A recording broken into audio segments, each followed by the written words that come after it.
Jelang pemilu 2024, Kejaksaan Tinggi Sumatera Selatan juga turut berpartisipasi dalam menjaga kondusivitas pemilu. Salah satunya dengan dibentuknya posko pemilu serentak di Kejati dan Kejari yang ada di wilayah Sumatera Selatan, guna menerima laporan adanya kecurangan pada pemilu 2024. Disampaikan oleh Kepala Kejaksaan Tinggi Sumatera Selatan, Dr. Yulianto, bahwa 15 kejaksaan negeri termasuk Kejati Sumsel saat ini sudah siap posko pemilunya.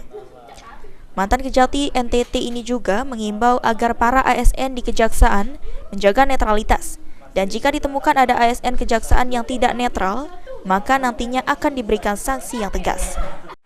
15 kejaksaan negeri yang ada dan Kejati sudah posko pemilunya sudah sangat siap. Kita lihat sarana prasarananya, terus kemudian sudah dilakukan digitalisasi dan terkoneksi dengan pusat langsung. Jadi AGHT yang terjadi bisa diantisipasi sejak dini. Contoh masalah logistik, kita harus dukung penuh. Kalau memang ada hambatan terkait dengan logistik, maka Intel turun. Tapi kalau ada hambatan tentang penegakan hukum, IDUM turun. Kalau Perdata dan Tata Usaha Negara, maka Asdatun yang turun. Sinergi antara KPU, Bawaslu dan Kejaksaan ini ingin menciptakan pemilu yang damai, yang hasilnya akan menciptakan pemimpin-pemimpin yang qualified, yang dicintai oleh masyarakatnya. Dan kita ada di sana posisinya.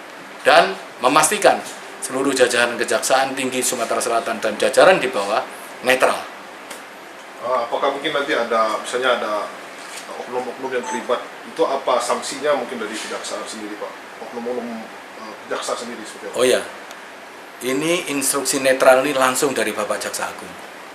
Dan beliau menyampaikan akan memberikan sanksi yang tegas untuk oknum-oknum yang coba-coba tidak netral.